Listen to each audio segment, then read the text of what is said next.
Hey everybody, it's your pal Trandell. Welcome back. It's been a hot minute. I promised my audience, my followers, that I would get a video out for Once Human and the third and last closed beta, and here we are. TLDR, I'm going to make this a fast video. It's been a huge disappointment. This is, I don't know, my 20th attempt at making this video now. I don't want to waste any more time on it.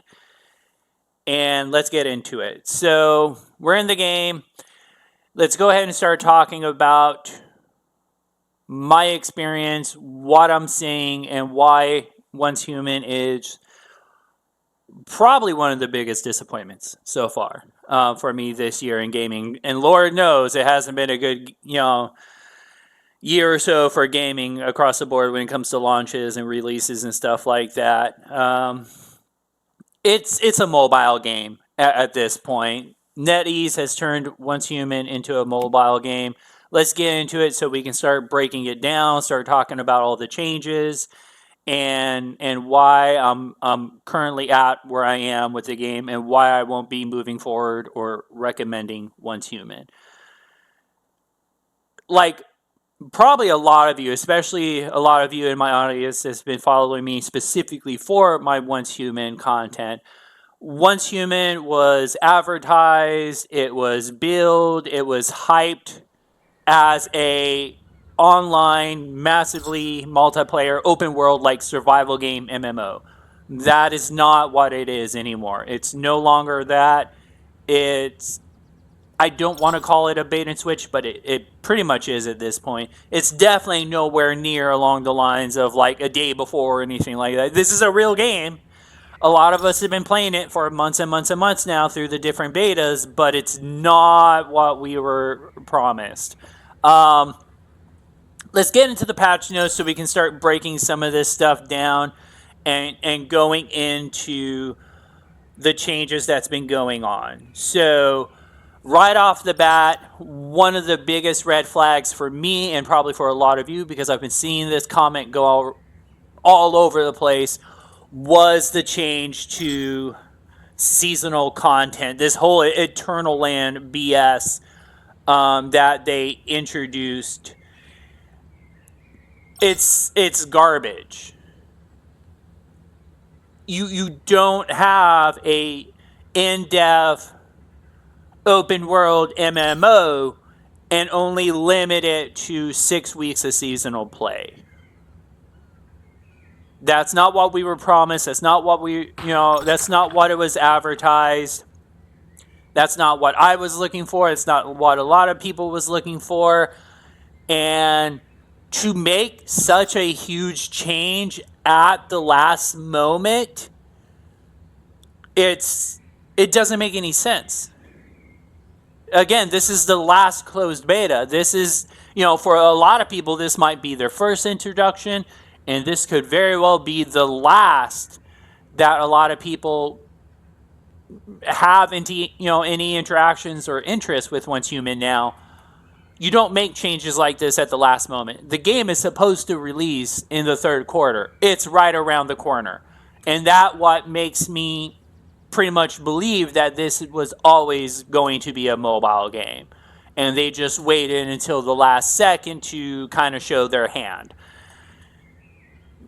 And it's disappointing because going back to the game, this is the map we've been seeing for months and months and months, and for multiple closed betas, and you don't need all of this for 6 weeks of gameplay.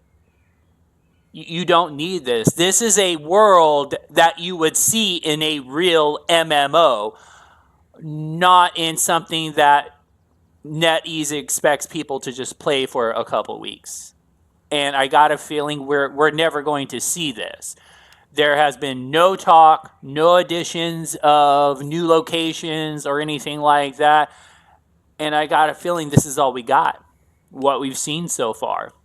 These 5 locations. This is what would work for 6 weeks. And this is what would work for a developer that doesn't expect people to stick around for more than a couple weeks at a time. And we're going to go into that next, because that was actually the next big red flag that leads me to believe that this was always going to be a very casual, pretty much open up your wallet, hopefully, spend a couple bucks, and then leave and move on type of game. In the patch notes, they do mention and they talk about the new, air quotes, quality of life feature, the merging of worlds. Basically, and I got a lot of heat for this. I got a lot of people bitching about this when I mentioned it during the last closed beta. Where is it? Right here.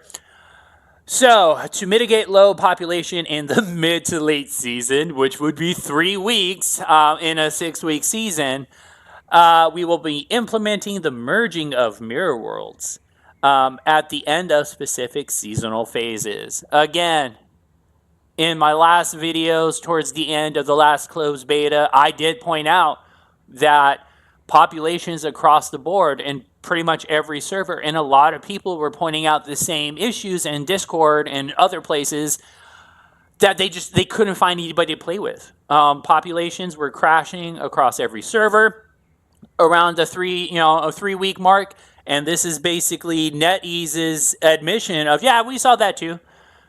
Again, in a casual mobile game, people don't stick around that long.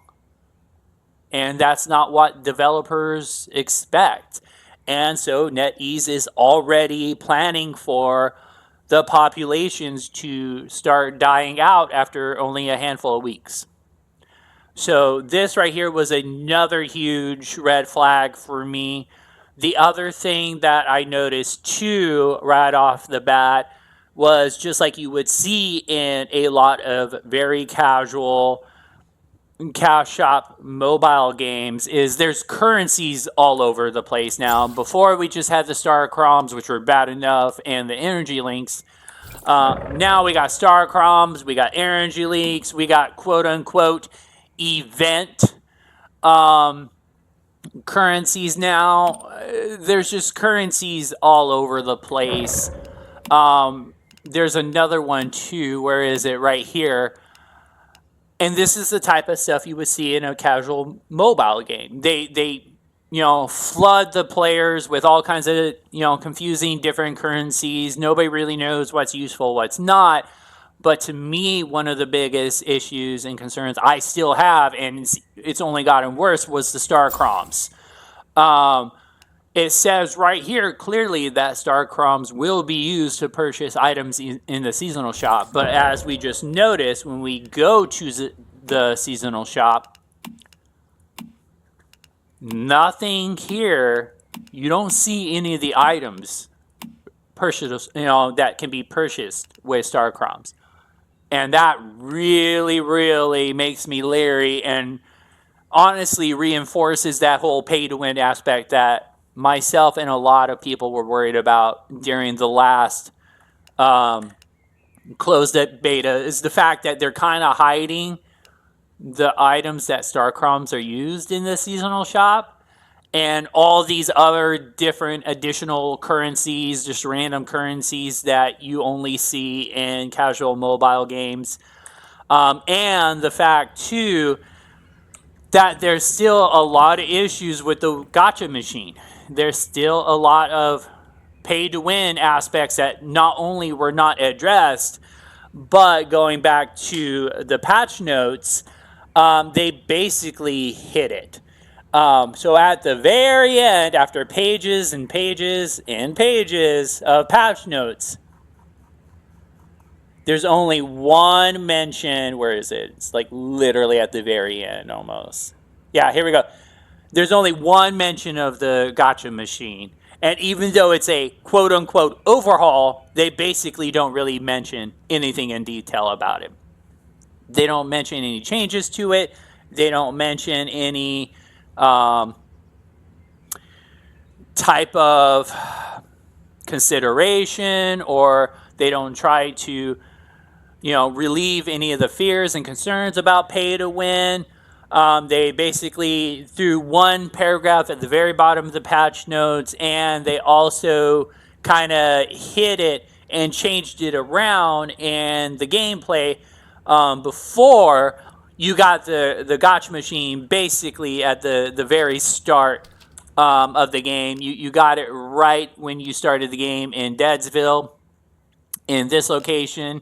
Now they've made it part of the quote unquote main storyline quest you don't get until you get to Greywater Camp. And it's this whole closed beta has just been disappointing. They had a lot of promise. They had a very solid foundation. I was cautiously optimistic, but I was optimistic that they would take all the things that made Once Human interesting and set it apart from the competition and just build on that.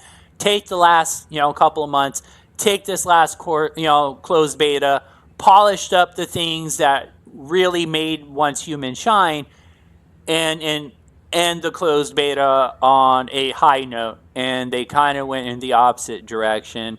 They've made a lot of huge changes to the storyline, to the whole type of game that it is, to deviations. And let's talk about the deviation changes. It's a very poor copy of Palworld. Let's all be honest. When the second closed beta started, Palworld came out, it blew up, and some executive at NetEase was like, hey, we got to copy this so we can say we have the same stuff too, and it sucks. And even the UI, the control system around the deviations screams mobile gameplay. You have this really weird radio wheel that just feels janky when you're playing a keyboard and mouse, but makes sense if you look at it from the aspect of somebody holding a mobile phone with their two hands and playing with two thumbs, clicking on on something like this and dragging your thumb to choose what you want to do makes sense in that aspect. And this isn't even the only UI change. They even changed how you interact with a lot of the other different menus in the game, which again feels janky. It feels weird. It doesn't make any sense from a keyboard and mouse scenario, but makes a lot of sense with somebody clicking and dragging with their thumb. And there's not like there's a setting or anything on here to switch that. I've looked for a keyboard and mouse setting. There isn't. That's just it. Which again makes me wonder if this was always meant to be a mobile game. And everything's just taken a step back. If you've seen my previous videos, I was excited about the crafting system. I was excited about the build crafting and theory crafting. Even that they dumbed down a lot as well. They took away all of the active abilities from the weapons. The weapons no longer have activated abilities, which again makes sense from a mobile game perspective. You have to have a very simplified control screen. You can't have multiple buttons that you need to press while you're playing a mobile game. So they took that away. They dumbed down a lot of the different possibilities. And it feels bad. My poor Dual Fury, one of my favorite weapons, is a key example. The other thing, too, that you'll see with a lot of the weapons now, a lot of the passives require defeating events or killing enemies just to get part of the passive ability, which just feels bad. There's localization issues, even more so than before. Chinese is popping all over the place, so you don't even know what some of the weapons even do now, which is funny because some of these weapons didn't even have this issue before. They were in English, but now they're not, so you don't even know what some of them actually do. And it's unpolished. And this is the last closed beta. That's it. The game is supposed to be released in the third quarter, and that's right around the corner. Combat is still super janky. I hope you're Looking forward to hearing human enemies scream, "Did you hear that? Did you hear that? Did you hear that?" 1,000 times over and running around in circles or running right by you, because that will happen a lot. And it's just been a disappointing whole experience. Like I said, I won't be wasting any more time on Once Human. I won't be recommending it. If a very casual pick up, play a couple days, put down, forget about it game experience is what you're looking for, then hey, I'm happy for you, but this is not what we were promised. This was not what was advertised or hyped. And like a lot of gamers, your average gamer is older. They have lives. We have jobs. We might only have a couple hours on the weekends to enjoy our hobby. I don't want to waste any more time playing Once Human. I just don't.